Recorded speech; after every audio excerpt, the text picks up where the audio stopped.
All right, what we did is we validated the reading proficiency scale that is used by ACTFL, and there are related scales used by the federal government.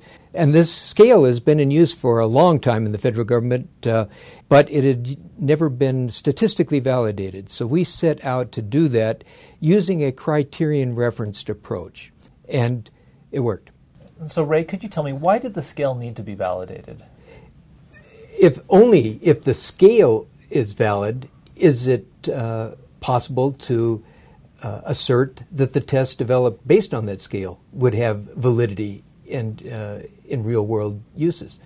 The scale was created first by the U.S. government based on observed ability levels, so it had a face validity in the real world, but that face validity had never been statistically validated. All right. Well, what we did, we had the proficiency scales, and we had trained item writers, in different languages, in Chinese, Spanish, and English (ESL).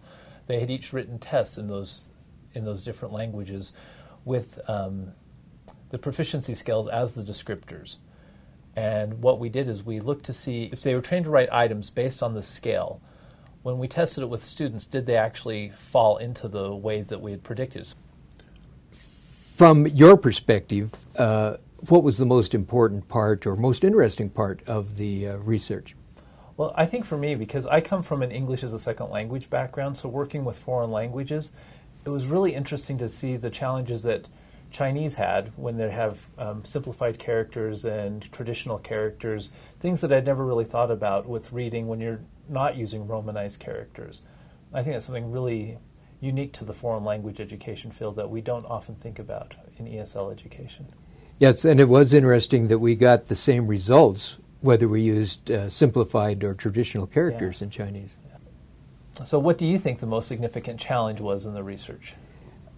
I think it was setting up the training materials for the item writers, because that forced me to more carefully define the construct that we were going to be measuring so that I could then teach others how to achieve this alignment that was so necessary, the alignment between author purpose, text type that the author used for that purpose, and the reader task that would then be assigned to demonstrate his or her ability to comprehend the text.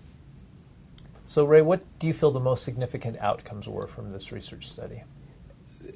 The central key point that we found was that there is a demonstrable hierarchy of language reading proficiency, or, if you will, of ability to read another language.